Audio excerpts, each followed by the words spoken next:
Matthew chapter 20, Workers in a Vineyard. As Jesus was telling what the kingdom of heaven would be like, he said, "Early one morning a man went out to hire some workers for his vineyard. After he had agreed to pay them the usual amount for a day's work, he sent them off to his vineyard. About 9 that morning, the man saw some other people standing in the market with nothing to do. He promised them to pay them what was fair if they would work in his vineyard, so they went. At noon, and again at 3 in the afternoon, he returned to the market, and each time he made the same agreement with others who were loafing around with nothing to do. Finally, about 5 in the afternoon, the man went back and found some others standing there. He asked them, 'Why have you been standing here all day long, doing nothing?' 'Because no one has hired us,' they answered. Then he told them to go and work in his vineyard. That evening, the owner of the vineyard told the man in charge of the workers to call them in and to give them their money. He also told the man to begin with the ones who were hired last. When the workers arrived, the ones who had been hired at 5 in the afternoon were given a full day's pay. The workers who had been hired first thought they would be given more than the others. But when they were given the same, they began complaining to the owner of the vineyard.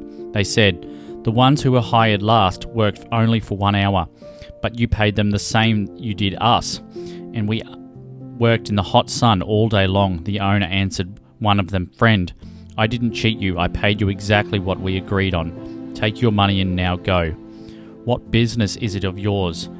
I want to pay them the same that I paid you. I don't have the right to do what I want with my own money.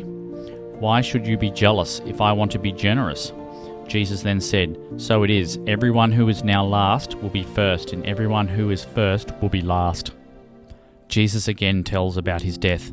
As Jesus was on his way to Jerusalem, he took his 12 disciples aside and told them in private, "We are now on our way to Jerusalem, where the Son of Man will be handed over to the chief priests and the teachers of the law of Moses.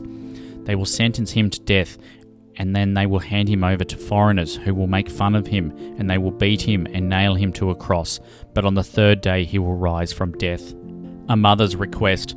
The mother of James and John came to Jesus with her 2 sons. She knelt down and started begging him to do something for her.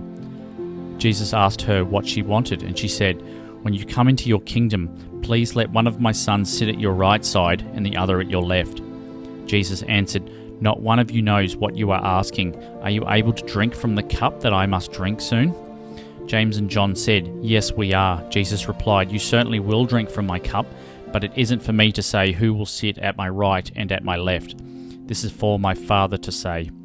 When the 10 other disciples heard this, they were angry with the 2 brothers, but Jesus called the disciples together and said, "You know foreign rulers like to order their people around, and their great leaders have full power over everyone they rule, but don't act like them. If you want to be great, you must be servant of all others, and if you want to be first, you must be the slave of the rest. The Son of Man did not come to be a slave master, but a slave who will give his life to rescue many people." Jesus heals 2 blind men. Jesus was followed by a large crowd as he and his disciples were leaving Jericho. 2 blind men were sitting beside the road, and when they heard that Jesus was coming their way, they shouted, "Lord and Son of David, have pity on us." The crowd told them to be quiet, but they shouted even louder, "Lord, Son of David, have pity on us." When Jesus heard them, he stopped and asked, "What would you like me to do for you?" They answered, "Lord, we want to see." Jesus felt sorry for them, and he touched their eyes, and at once they could see, and they became his followers.